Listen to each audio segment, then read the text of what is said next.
Welcome to Fine Tuning with Drew Taylor, your one-stop shop when it comes to animation news and commentary. I'm Drew's co-host, entertainment writer Jim Hill, and he and I are recording this week's show on Thursday, December 2nd, 2021. Drew and I are doing things a day or two early this week because, well, when you have Drew's job and you're an entertainment reporter for a major outlet out in LA, this time of year is just crazy. Do you want to tell the nice folks what you'll be doing tomorrow, for example? Well, I can't talk about what I'm doing in the morning, Okay. but I am going into a studio to watch some footage from an upcoming movie. Mm-hmm. Then I'm going back home, working all day, and then going to go watch Don't Look Up, which is the new Netflix film with Leonardo DiCaprio. So, yeah, I mean, this week has been absolutely crazy. I've been to the Fox lot. I've been to the Academy Museum watching stuff. It's been a lot. So, yeah, Jim graciously gave me an out to record this a little bit earlier so that I can get all this stuff in, you know? When you have to factor in driving around LA, having to file stories on the fly, not to mention forming informed opinions about stuff you've just seen and then trying to figure out how this movie or TV show stacks up against everything else you've seen over the past 2 weeks, that's a little crazy making. Especially at those moments when you just like a movie that everyone else seems to love. And take, for example, Disney's Encanto, which I know you love, Drew. I know, I did. I firmly distance myself from whatever Jim is about to say. So that's a smart move because critics have raved about this Byron Howard, Jared Bush, and Charisse Castro-Smith film. A 90% freshness rating over Rotten Tomatoes, audience rating of 93. That's a hit, especially these days with the Omicron variant looming. I liked Encanto. I really liked it, but I didn't love it. And Nancy and I saw this Walt Disney Animation Studios production this past Monday. We caught a 3:00 matinee. Drew, there was only one other couple in the theater with us, 4 people total. So not a whole lot of energy in the room. And right. Encanto was beautifully staged. It features a lot of great animation. I enjoyed a lot of the songs, shed a few tears along the way. But the story, first of all, the movie doesn't have a villain. It has a stern grandmother who has high expectations for her family and wants to continue to support the community that she helped found and her family lives in. And this is a crime.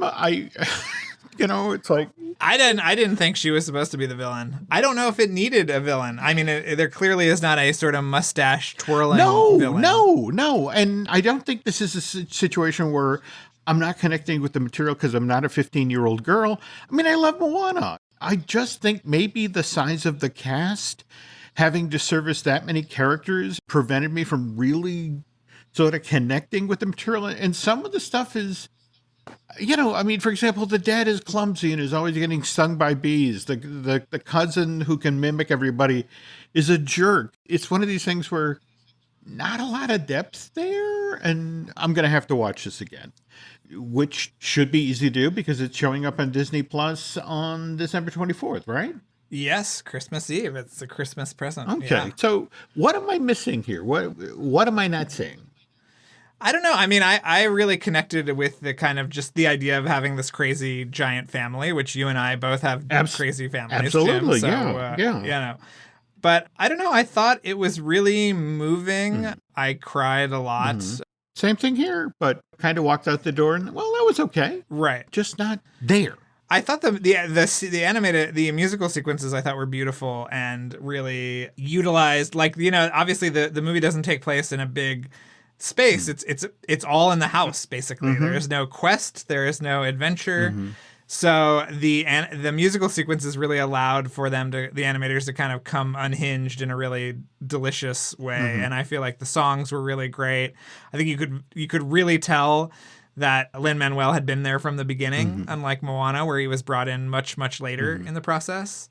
But yeah, I was very moved by it, and I was just overwhelmed. But I mean, I think that seeing it with a packed house. See, that's my concern. Maybe that's the situation when you're, I still remember that first screening of Frozen where we went to that tiny screening room. It was us, Nancy and myself, and like 3 agents and it was like watching it with iguanas. Just Yeah. there was no energy in the room at all. And I still remember, the Disney press rep standing at the door asking, I want to say Kristen Bell and Adina Menzel had the exact same agent. And the representative was talking with the person from Disney. And to this day, I remember what this woman said. So what did you think of the film? It's like, I think it serviced my clients quite well. And it was like, wow. Wow, an outpouring of emotion from Exactly. It's like, when you have Freon flowing through your veins. I almost shed a tear, but then I thought about their spreadsheet. Right. So how's Encanto doing at the box office? Drew and I will talk about that in a moment. But first, news portion of Fine Tuning is brought to you by Storybook Destinations, trusted travel partner of the Jim Hill Media Podcast Network. For a worry-free travel experience, please book online at storybookdestinations.com. So again, back to Encanto.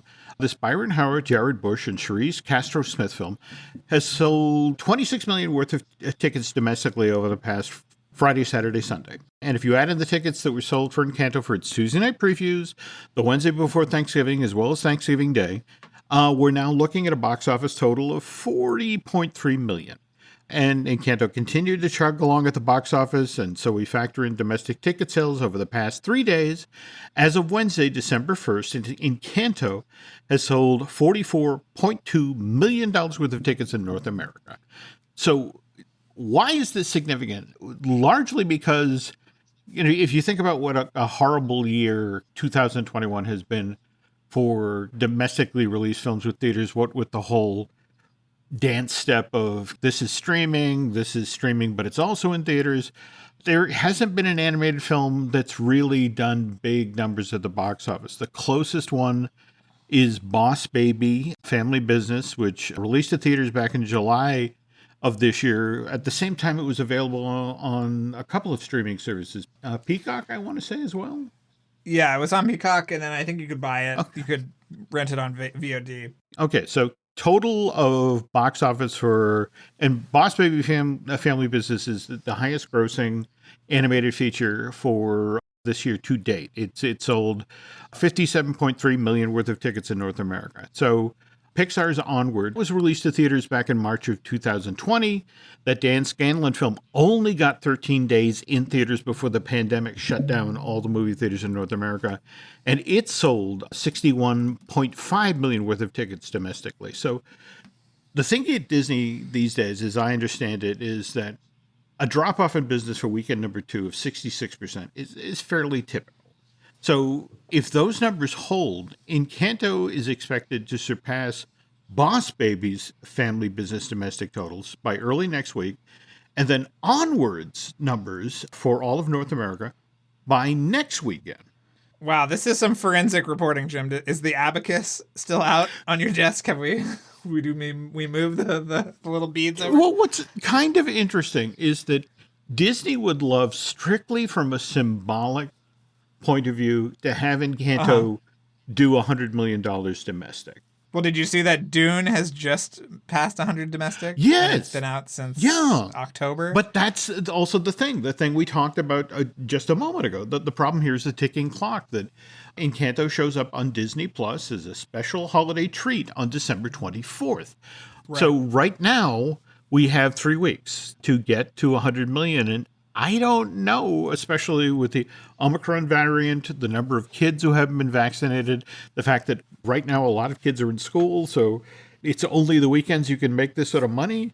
I don't know if I see that happening. Yeah, I'm skeptical. But like we've said time and time again, there's so many other things that they're factoring into whether or not it's a hit. Mm-hmm. We don't know how many action figures that sold or merchandise or on Shop Disney or whatever. So it's so interesting you said that, because I was in Target the other day, and there is, for example, you can buy a playset of the actual Encanto, the magical house.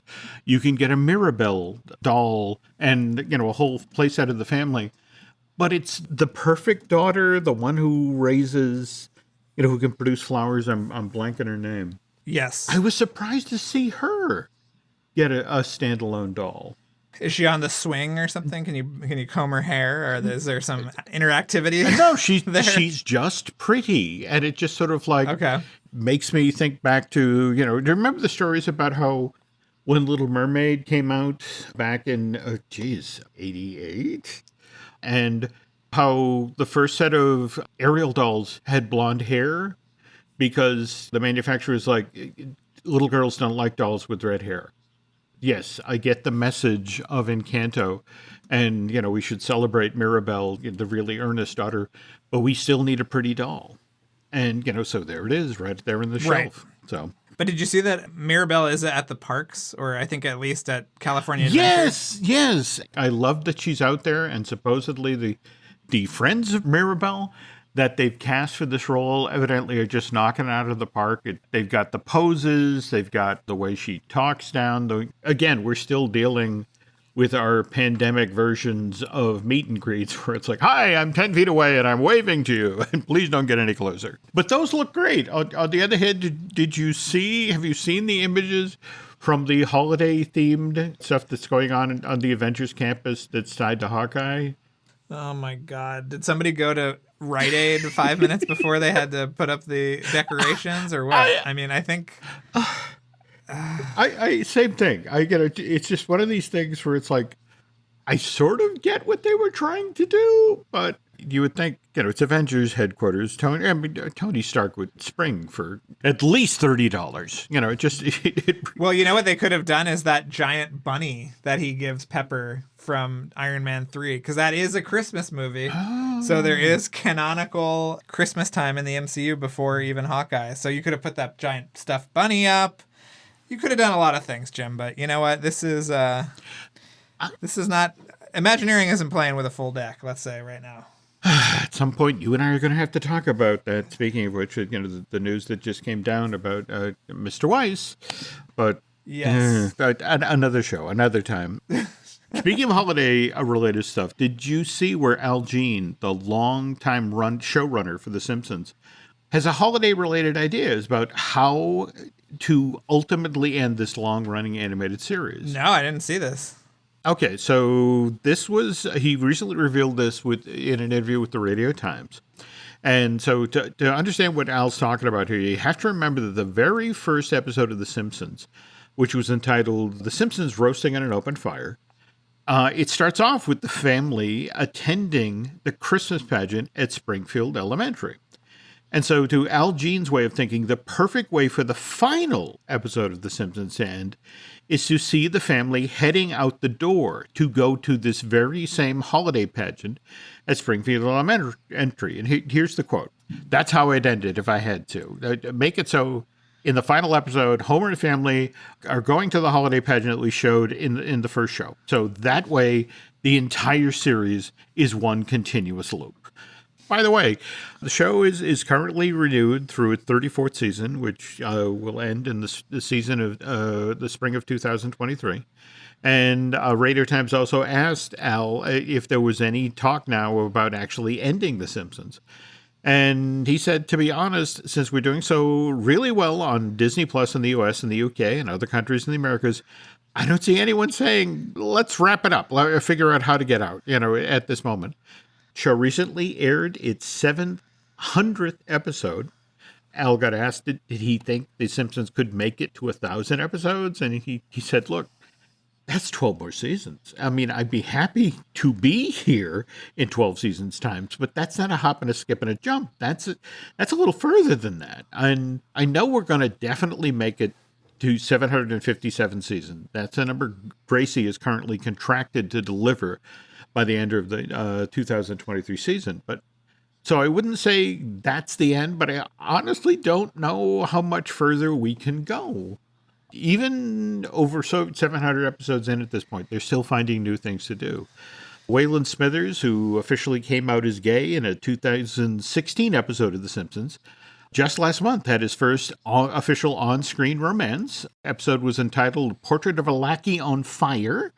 He began a relationship with Michael DeGraff, who was a famous fashion designer who was voiced by Victor Garber. Love Victor Garber. Yeah, I was going to say you got to see the revival of Assassins. He was actually in the original off Broadway production of Assassins. He actually played John Wilkes Booth in that. Oh, wow. Yeah. Again, over the past week or so, with losing Mr. Sondheim, I spent a lot of time listening to music from his shows, and again, and from having seen Assassin, it has some beautiful songs and some weirdly upbeat music, which is really strange given the subject matter. Yes. I mean, there's a reason that it was in Studio 54, Jim. Well, there we go. Oh, speaking of Mr. Sondheim, you did get to see West Side Story, right? I did. That's why I was at the Fox lot the other day. And are we allowed to talk about it yet? Or... Yeah. Okay. We can talk about it. Sure. Okay. And I was not as impressed as many. Mm-hmm. It's very faithful.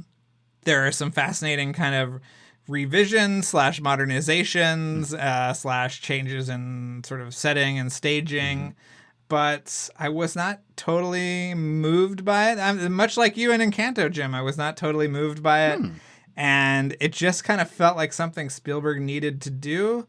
Like how Peter Jackson had to remake King Kong for some reason. Yeah. And so it felt a little bit more like an obligation than a sort of fully formed, creative kind of accomplishment. So that's where I stand on it right now. But who knows? Maybe I'll watch it again and fall in love. Okay. So. Well, the story goes that since Spielberg did that big dance number in 1941, the swing, swing, swing thing, it supposedly gnawed at him that he never did a musical.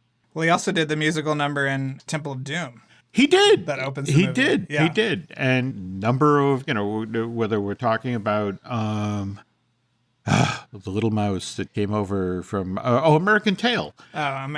I mean, he's done projects with songs and obviously killer scores for so many of his films, but he'd never done a full-on musical. And so it's just kind of interesting that this is the one that he chose to revisit. Yeah, it's interesting. I feel like he kind of missed out when Francis and Marty got to make musicals back in like the late 70s, early 80s. He didn't get to do it back then. Yeah. So I feel like he is kind of playing catch up to his buddies. Ben? De Palma even got to do a musical too with Phantom of the Paradise. He sort of the last one of that group, the movie brats, to get to do a musical. But we will talk about it soon, Jim. It's coming out on the 10th, so you got to go rush out and see it. All right. This time I'll try to get to a theater with other people in it. So, okay. So circling back to The Simpsons, which has been on since 1989. And again, first episode, Simpsons on a Roasting Fire, also features a title card that reads The Simpsons Christmas Special. The Christmas special that predates that by 25 years is the Charlie Brown Christmas Special, which debuted in 1964. But the thing is, all of us are kind of used to the Peanut specials. For years, they ran on CBS, and then ABC got the exclusive rights. And it was just a couple of years back that they got snagged for Apple Plus, right? Yeah, they have that big deal with Apple, the Peanuts conglomerate. Yeah. Apple realizes that for a lot of us, it's just not the holiday season without the Peanuts specials. And I think they made what is basically a really smart move. They cut a deal with PBS and PBS Kids so that it's the Great Pumpkin Charlie Brown and a Charlie Brown Thanksgiving have aired ad-free on PBS and PBS Kids. Great Pumpkin aired on public television on Sunday, October 24th. Charlie Brown Thanksgiving aired on PBS and PBS Kids on Sunday, November 21st. A Charlie Brown Christmas. It's going to debut on PBS and PBS Kids on Sunday, December 19th at 7:30 Eastern Time. All three of these holiday specials are also available for streaming over on Apple Television. And it's December 10th, right? That's when the brand new Peanuts holiday special debuts on Apple TV. Yeah, there's a really cute trailer for it out right now. So yeah, this Friday after this show comes out. While you're going to go see West Side Story, other people could stay home and watch on Apple TV Plus the new Peanuts. It's called For Old Lang Syne. And the bullet point description is that Snoopy and the gang are celebrating Christmas Eve here as Lucy tries to throw the best party ever after having had a disappointing Christmas. The Peanuts things always seem to lean into the melancholy. That's what gives them their power, Jim. I guess so. On the other hand, if you're Seth Rogen, your power is to be, well, anyone who's seen Sausage Party knows this, especially when Seth in animation, you lean into the raunch a bit. So, which brings us to Santa Claus Inc., which debuted actually earlier today, right? Thursday, Yes. December 2nd, over on HBO Max. 8 episodes of what looks to be pretty stellar stop motion. And the setup here is Seth Rogen and Sarah Silverman. Seth is the voice of Santa, and Sarah is the voice of Candy, an executive vice president at Santa Inc., who dreams of becoming the jolly old man's first woman successor. And when the show was first ordered back in May of 2020, Susanna Makos, who's the executive vice president of original programming, or original comedy animation over at HBO Max, said that she long dreamed of taking a beloved holiday tradition and then adding a feminist agenda and some R-rated comedy. And we've already seen a little of that earlier this year with the Very Solar Opposites special, over on Hulu. Did you ever get to hear the holiday theme song for that? The WTF is Christmas song? No, I'm saving my Very Solar Opposite special to really just bask in the Christmas spirit, so. All right. Well, yes, we are. We have another 3 weeks yet. So in a moment, Drew and I will switch things up by looking back on Christmas past, one that I hope will have a bit less swearing. The family that vacations together stays together. At least, that was the plan. Except now, the dastardly desk clerk is saying he can't confirm your connecting rooms. Wait, what? That's right, ma'am. You have rooms 201 and 709. No, we cannot be 5 floors away from our kids. The doors have double locks. They'll be fine. When you want connecting rooms confirmed before you arrive, it matters where you stay. Welcome to Hilton. I see your connecting rooms are already confirmed. Hilton, for this day. Every story you love, every invention that moves you, every idea you wished was yours, all began as nothing. Just a blank page with a blinking cursor, asking a simple question. What do you see? Great ideas start on Mac. Find out more on apple.com/Mac.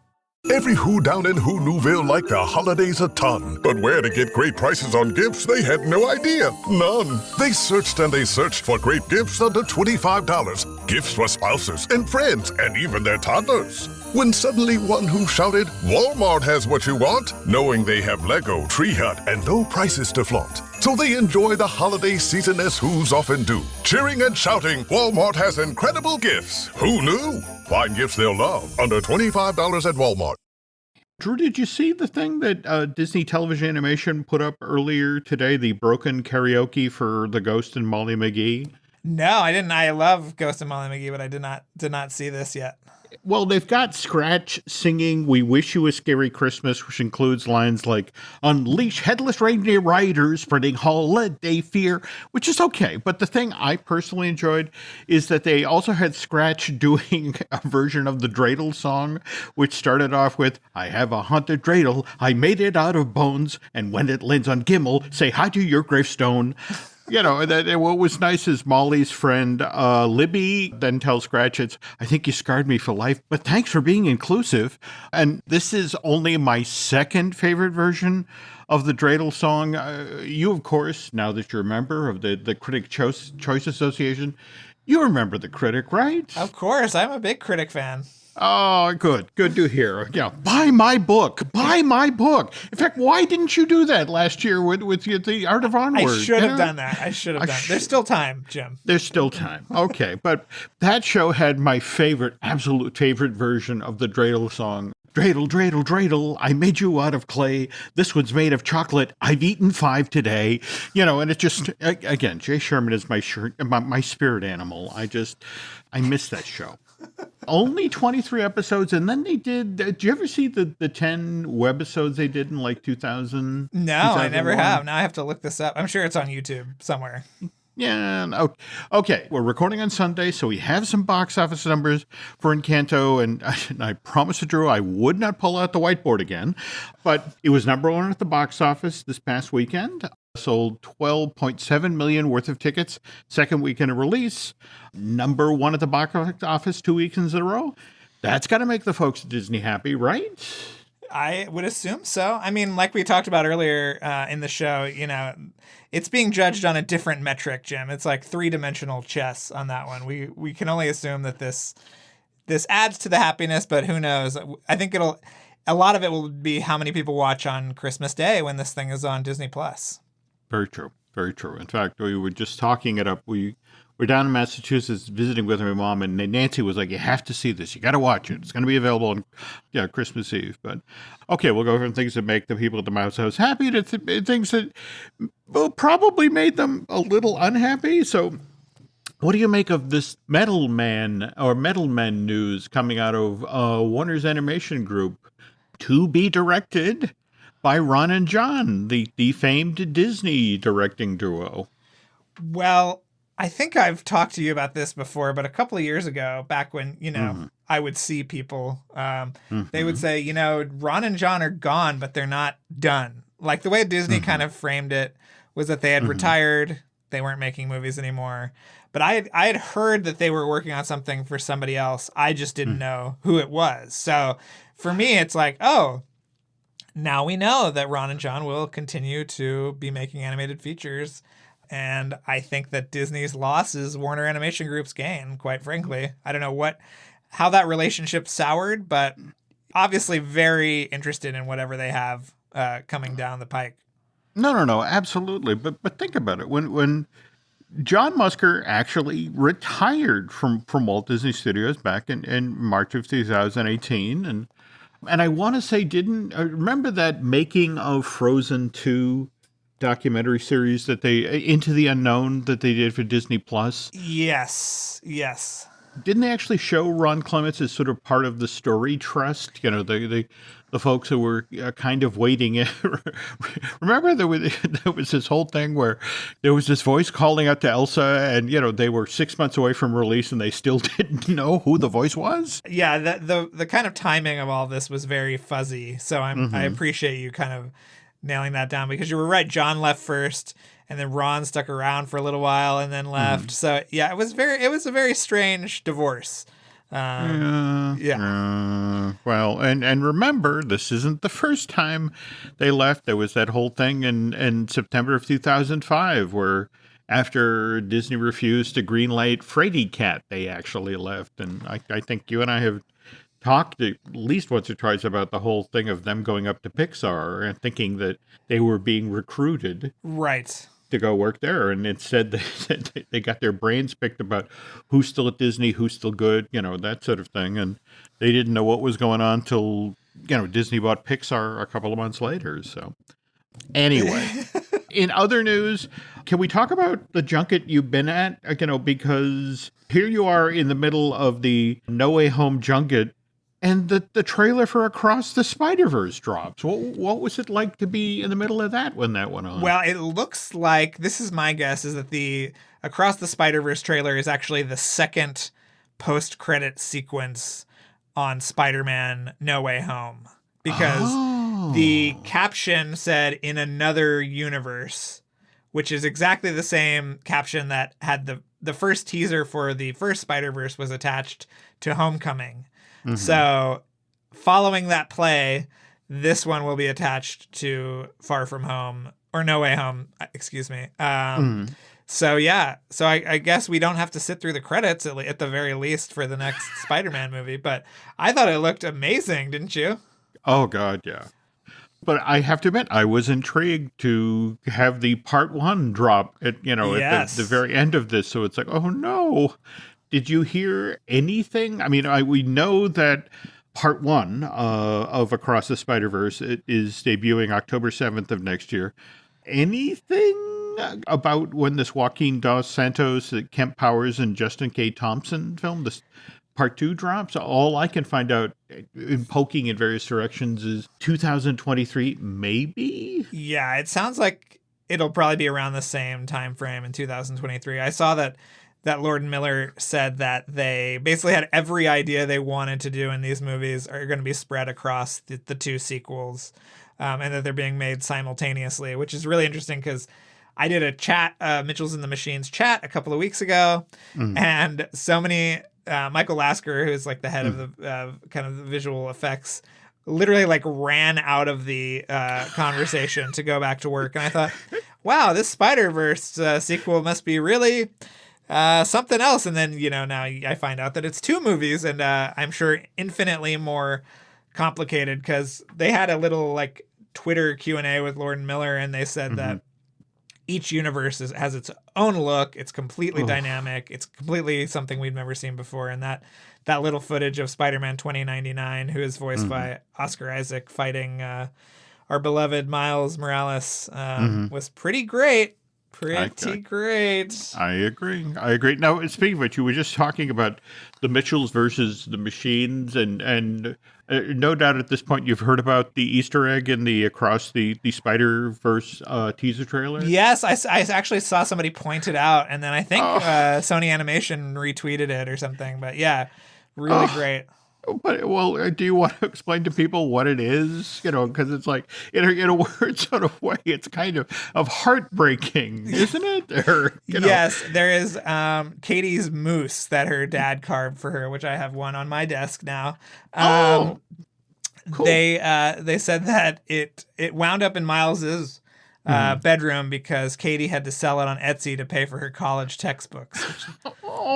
Heartbreaking, Jim. It is. But on the other hand, what kind of assuages that heartbreak is the news coming out of the New York Critics Circle. I mean, I realize we're just really getting, award season 2022 underway, but this is kind of cool, don't you think? Yeah. The thing is that the kind of playing field is wide open because the National Board of Review, I think, gave it to Encanto, right? Is that right? Did it? Because I believe so. Yeah. Okay. So, all right. So we've got Mitchell's Visuals of the Scene being recognized by the New York Film Critics Circle as the best animated feature of the year. And so, okay, Encanto with those folks. I'm honestly surprised that Luca at this point isn't getting more traction. Yeah. What's up with that? I mean, Luca is amazing and should definitely be in the conversation. Yeah. It's an interesting time. We're just getting the top 10 lists coming in, but I'm very interested to see what ultimately takes the cake, and if Disney is throwing its weight behind Luca more so than Encanto more so than Raya and the Last Dragon. Also, they have 2 short films up for potential nomination this year too, so it's kind of interesting, and none from Pixar. So yeah. Okay. All right. Interesting times. Okay. When we when we broke from the first half of the show, I promised that we'd talk about a piece of Christmas-related animation that didn't involve quite as much swearing as Santa Inc. over on HBO Max. And well, obviously that means we can't talk about Santa versus Jesus, the animated short that Trey Parker and Matt Stone did back in the fall of '95. Have you heard this story about? What was it? It was supposedly a video Christmas card that an executive at 20th Century Fox commissioned them make after he had seen their earlier, I guess, a student film called Jesus versus Frosty. Yeah, I've heard this story. Okay. They make the movie.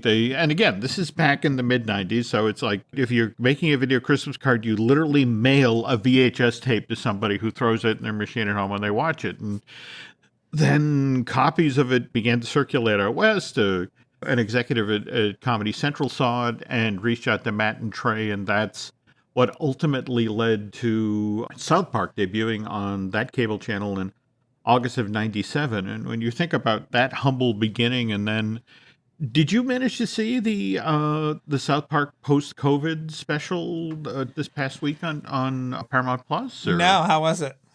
It wasn't bad. I mean, it was very interesting. They made the decision, and by the way, this is the first of the films, the first of the 14 films that are coming under that $100 million deal. But they aged up the characters 40 years, and it was very interesting to see Eric as a rabbi, but still being Eric. I mean, that was the thing. He was, my lovely wife and my beautiful children, and it's just fascinating that Eric manages to remain Eric. But all of that came from this video Christmas card where Santa Claus and Jesus were duking it out and, trying to win the kids' affection. And, but again, I buy that story. I buy the whole 20th Century Fox. In fact, I love the fact that, because it's a 20th Century Fox exhibit or executive, it means that the origins of South Park are now tied to the Walt Disney Company. So whether they like it or not. Whether they like it or not. Now, but speaking of the Walt Disney Company, just yesterday, I picked up a copy of a show business bio. Its title is literally "There's No Business Like Show Business Was." It's written by Alan Young, the star of TV's Mr. Ed. More importantly for animation fans, this is Alan Young, the voice of Scrooge McDuck from the Disney afternoon version of DuckTales, and also the voice of Ebenezer Scrooge in Mickey's A Christmas Carol, the featurette that came out in theaters in December of '83, which in turn was based on a recording that Disneyland Records put out in '75. This is one of these titles where it's like, well, of course this sold millions of copies, Drew. This is literally what the album was called, an adaptation of Dickens' Christmas Carol performed by the Walt Disney Players. This was the recording that served as the stepping stone for Mickey's Christmas Carol, and the book itself was published back in April of 2016. We lost Mr. Young just 1 month after the book was published, on May 16th of that same year, at the age of 96. And in this book, Drew, he tells the story of how the recording originally came to be. So here he goes. During a lull in my employment, an executive at the Walt Disney Recording Division called me.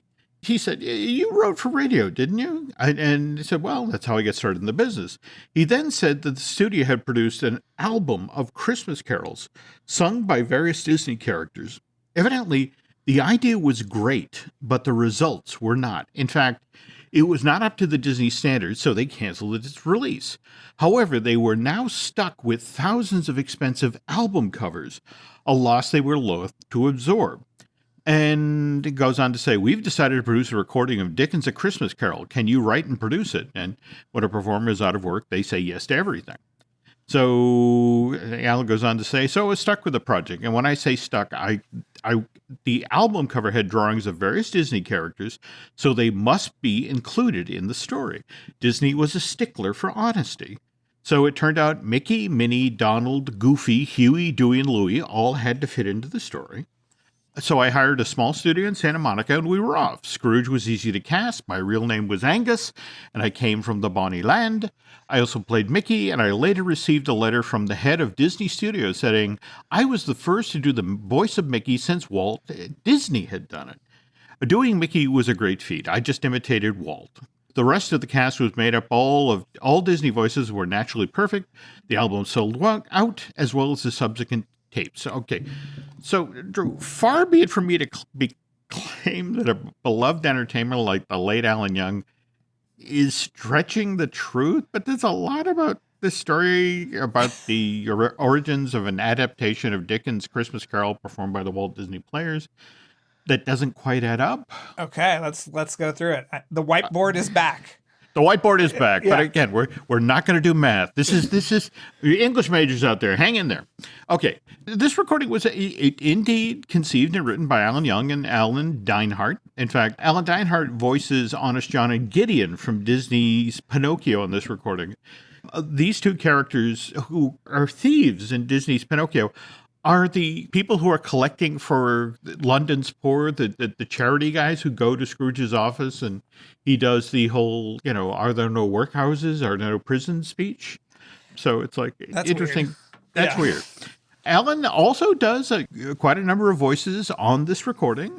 He's Scrooge McDuck, Ebenezer Scrooge. He's also interesting in this version. Early version, the ghost of Christmas past isn't Jiminy Cricket, it's Merlin the magician from Sword in the Stone. Also does Mickey's voice, and Mickey and Bob Cratchit. And then there's Morty Fieldmouse, which no idea that Morty's last name was Fieldmouse, but again, the voice of Tiny Tim. But as for the whole thing about being the first person to voice Mickey Mouse since Walt Disney died, doesn't that kind of overlook Jimmy McDonald's work as Mickey's voice for like 20 years? Yeah. And never mind that Jack Wagner used to do Mickey's voice for the parks. And then this whole side story about how Disney had commissioned this Christmas album where the characters sang, and now they were stuck with all these expensive album covers. And it was one of these things where it's like, you look at the cover, and the cover has obviously been printed specifically for this recording. And he also does things like mention Huey, Dewey, and Louie, and they're nowhere to be found on the cover. And it's just sort of like, there's something about this whole thing of Disney not wanting to pulp or throw away the album cover story that just doesn't add up. But here's the genuinely weird part, Drew. Noted Disney music historian Greg Arbar, he wrote the great book Mouse Tracks. He insists that there actually was an earlier version of this Dickens A Christmas Carol adaptation that Disney Records had produced in the early 70s. That in fact, he talks about how there was a version of this recording where it was voice actor Bill Lee, who served as the narrator and the voice of Scrooge, Ebenezer Scrooge on the thing. But this version of the recording featured a lot more music and was far more serious in tone. So when you're 96 years old, you're allowed to maybe mix up some of the details. Greg insists that the Bill Lee version of this album was released and that it's one of the absolutely hardest recordings for collectors to find because so few of them were sold. But evidently it sold so poorly that Disneyland Records turned to Alan and it's like, look, we need a lighter, funnier take on this material. And would you consider coming in and re-recording, adding new stuff? And so that I could believe. That they pulled the records off the shelf, put the new recording in the old album covers, and then put them back out on the shelves. But if you line that part of the story up, then suddenly him becoming the voice of Scrooge McDuck for DuckTales makes sense. It's like, oh, this is the guy who came over the hill and saved our ass.